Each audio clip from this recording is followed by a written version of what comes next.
दरअसल राजनीति में यूं कहिए कि ओवैसी सबसे दिलचस्प फैक्टर्स में से एक बन चुके हैं, जिनको बी टीम की संज्ञा मिलती रही है। कभी बीजेपी के लिए, कभी कांग्रेस के लिए वो बी टीम बन जाते हैं। लेकिन ये जो ओवैसी को लेकर कांग्रेस का डर है, ये डर उत्तर प्रदेश के लिहाज से कितना वाजिब है, आज इसकी पड़ताल भी करेंगे। इसे जानने के लिए उत्तर प्रदेश में एआईएमआईएम का प्रदर्शन आपको हम दिखाते हैं।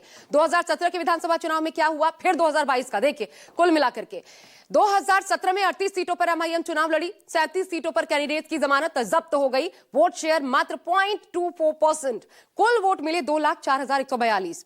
जबकि 2022 के विधानसभा चुनाव में भी स्थिति इसमें खास अंतर नहीं आया। एमआईएम 95 सीटों पर चुनाव लड़ती है, पिछली बार के मुकाबले दोगुनी से ज्यादा, लेकिन इस बार सभी सीटों पर जमानत जब्त हो गई। और वोट शेयर के मामले में भी स्थिति नहीं बदली, वोट मिला मात्र 0.49%, कुल वोट मिले 4,50,929। तो ये एमआईएम की बात हुई।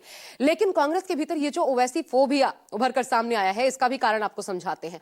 दरअसल कांग्रेस को बिहार जैसे नतीजे का डर है। सबसे पहला कारण, बिहार में जहां सीमांचल से कांग्रेस को काफी उम्मीदें थी, ओवैसी की एंट्री ने इंडिया गठबंधन का खेल वहां पर खराब कर दिया।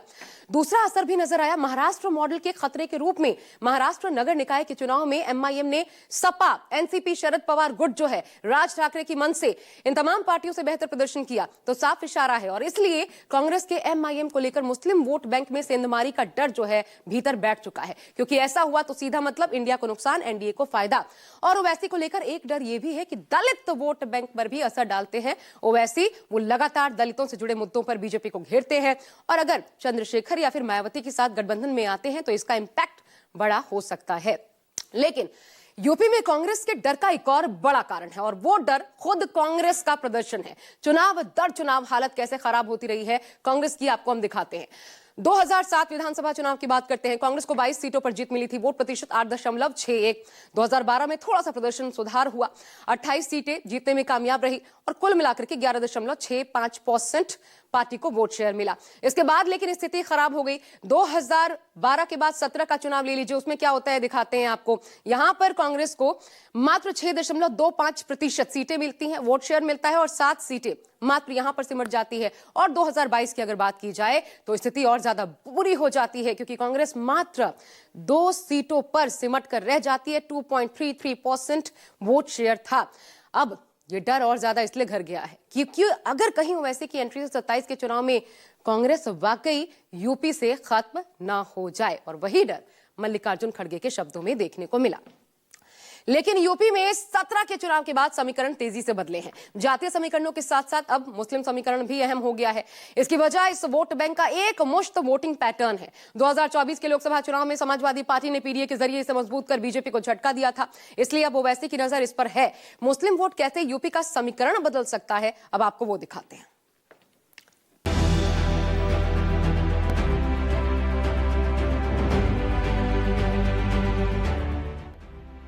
हर पार्टी की नजर उत्तर प्रदेश पर है।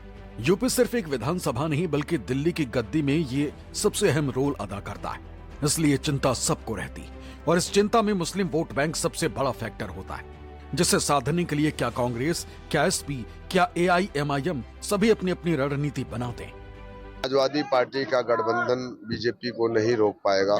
इस प्रदेश में अगर बीजेपी को कोई रोक सकता है तो दलित और मुसलमानों का एक मजबूत गठबंधन, जो कि 20-20-40 होगा, हम बीजेपी को उखाड़ देंगे उत्तर प्रदेश से।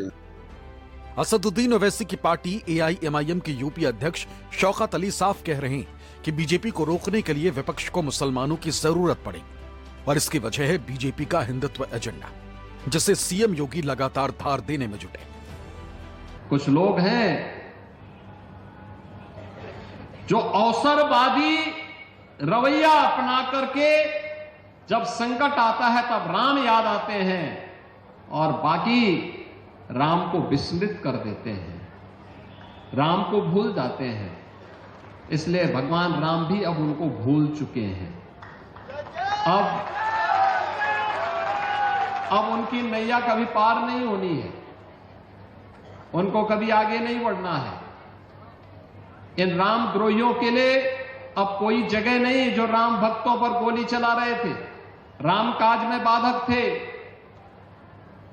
इन लोगों के लिए अब कोई जगह नहीं। और जो लोग अभी सपना देख रहे हैं बाबरी ढांचे का, तो उनको हम भी ये बता देना चाहते हैं कि कयामत का दिन कभी नहीं आने वाला है। बीजेपी चुनाव में हर बार इसी फॉर्मूले को अपनाती है ताकि हिंदू वोटों को एकजुट किया जा सके। दूसरी तरफ मुस्लिम वोट अलग अलग पार्टियों में बंट जाते हैं। ऐसे में जानकारों का मानना है कि इसमें कोई दो राय नहीं है कि AIMIM के चुनावी मैदान में उतरने से समाजवादी पार्टी और इंडिया गठबंधन की मुश्किलें बढ़ना तय।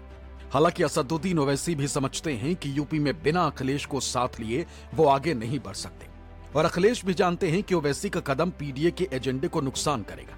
इसलिए समाजवादी पार्टी के अंदर भी इसको लेकर मंथन चल रहा है। तो AIMIM अखिलेश के साथ चुनाव लड़ने को लेकर तैयार दिख रही। 200 सीटों पर हम तैयारी कर रहे हैं चुनाव लड़ने की। 403 सीटें उत्तर प्रदेश में है। 203 सीट हम अखिलेश यादव जी के लिए छोड़ रहे हैं ताकि 203 सीट पर वो बीजेपी को चुनाव हरा दें। 200 सीट पर हम चुनाव लड़ने जा रहे हैं। इंशाल्लाह उन सीटों पर हम बीजेपी को रोक देंगे। माना जा रहा है कि असदुद्दीन ओवैसी की पार्टी यूपी में भी बिहार वाला फॉर्मूला चलाना चाहती है।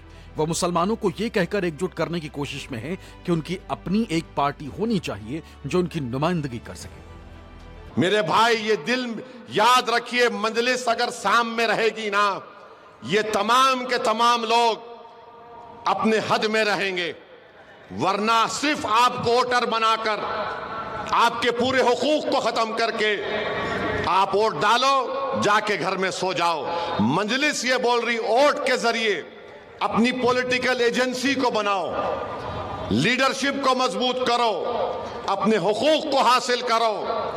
इंदिरम्मा घर है, पेंशन है, ये सब लड़कर दिलाना है। ओवैसी अगर इसी एजेंडे के तहत यूपी में घुसे तो समाजवादी पार्टी और कांग्रेस के लिए मुश्किल खड़ी कर सकते हैं। इसलिए कांग्रेस अलर्ट हो गई तो अखिलेश भी अपने वोट बैंक को बचाने के लिए चौकन्ना है। लगातार मुसलमानों के हक की आवाज उठा रहे हैं। आप कल्पना कर सकते हैं धांधली के लिए पेन ड्राइव और किस बूथ से कौन सा वोट कटना है, जिसमें PDA है और मुस्लिम मतदाता है। मुस्लिम मतदाता और PDA, और अगर भागते भी रहेंगे तो अधिकारी इनके हैं,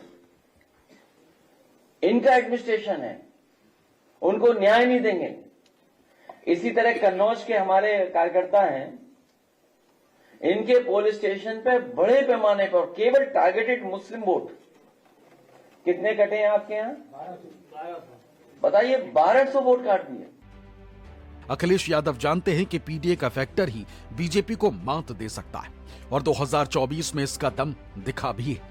यही वजह है कि मायावती ने भी मुस्लिम वोटों में सेंध लगाने की तैयारी तेज कर दी है। मायावती ने न केवल लखनऊ में मुस्लिम नेताओं के साथ बैठक की, बल्कि उनसे समर्थन की भी मांग की। मायावती को उम्मीद है कि दलित और मुस्लिम वोटों का समीकरण BSP को बढ़त दिला सकता है। अगर यूपी के पिछले 2 विधानसभा चुनाव के नतीजों पर नजर डाला जाए तो साल 2017 में कुल 24 मुस्लिम विधायक जीते थे, जिसमें सबसे ज्यादा 17 समाजवादी पार्टी से जीते थे, जबकि BSP के 5 और कांग्रेस के 2 मुस्लिम विधायक बने थे। वहीं साल 2022 में कुल 34 मुस्लिम विधायक जीते, जिसमें से 31 समाजवादी पार्टी के, 2 विधायक RLD और 1 विधायक SB/SP से जीते। यानी साफ है कि समाजवादी पार्टी में इस वक्त सबसे ज्यादा मुस्लिम विधायक हैं और अखिलेश यादव की कोशिश है कि PDA में इसी समीकरण को और मजबूत किया जाए। इसलिए सबकी नजरें अब यूपी में ओवैसी पर टिकी है कि वो किसके साथ जाएंगे। Bureau report, news 24। तो ये एम फैक्टर है और उत्तर प्रदेश में एम फैक्टर कितना अहम हो जाता है, जिसके लिए भीषण जंग की जमीन तैयार हो रही है। देखिए, यूपी में मुस्लिमों की आबादी कुल मिलाकर के कितनी है, आपको आंकड़े के हिसाब से समझाते हैं।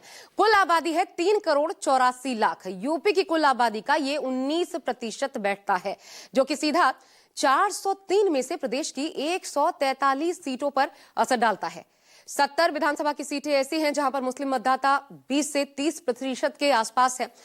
36 विधानसभा की सीटें ऐसी हैं जहां पर मुस्लिम प्रत्याशी इस वोट बैंक की बदौलत ही जीत दर्ज कर पाने की स्थिति में होते हैं और 107 सीटें ऐसी हैं जहां पर मुस्लिम मतदाताओं का एक तरफा रुझान जीत हार तय करता है। एक एक करके आपको आंकड़े दिखाते हैं और इसलिए 27 की भीषण जंग में कांग्रेस के लिए ओवैसी परेशानी बनकर उभरते नजर आ रहे हैं। एक छोटा सा ब्रेक इसी के साथ ले रहे हैं, आप बने रहिए न्यूज़ 24 के साथ।